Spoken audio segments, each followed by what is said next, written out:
রংপুর শিল্পকলা একাডেমিতে রংপুর অঞ্চলের সুবিধাবঞ্চিত ২৫টি পরিবারের মাঝে চাঘর হস্তান্তর অনুষ্ঠানে কথা বলছেন স্থানীয় সরকার মন্ত্রী মির্জা ফখরুল ইসলাম আলমগীর। আমরা সরাসরি যুক্ত হচ্ছি তার বক্তব্যে।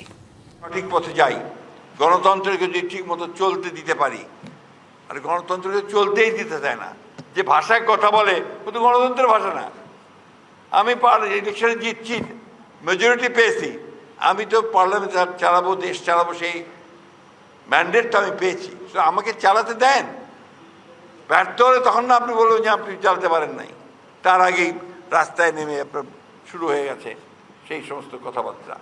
আমরা গণতন্ত্রের ভাষায় কথা বলি, আমরা গণতন্ত্রকে তার পথে চলতে দেই, আমরা জনগণের যে প্রতিনিধি তাদেরকে কাজ করতে দেই, তাহলে আমরা গণতন্ত্রকে এগিয়ে নিয়ে যেতে পারবো।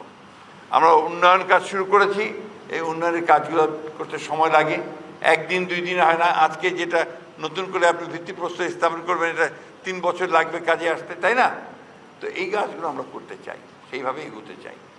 নগদ নিয়ে এলো হার না মানা হার অফার। সর্বনিম্ন ১০,০০০ টাকা রেমিটেন্স নগদে পাঠালে থাকছে স্বর্ণের হার জেতার সুযোগ।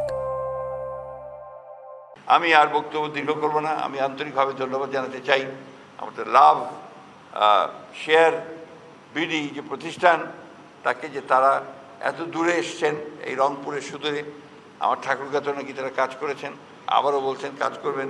তাদেরকে আমি বলেছি যে সর্বাত্মক সহযোগিতা আমরা প্রদান করব।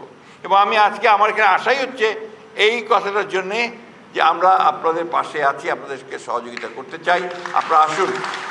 আমাদের বিগত আন্দোলনে, গণতন্ত্রের প্রতিষ্ঠার যে আন্দোলন, সেই আন্দোলনে কিন্তু প্রবাসীরা বিশাল ভূমিকা পালন করেছে।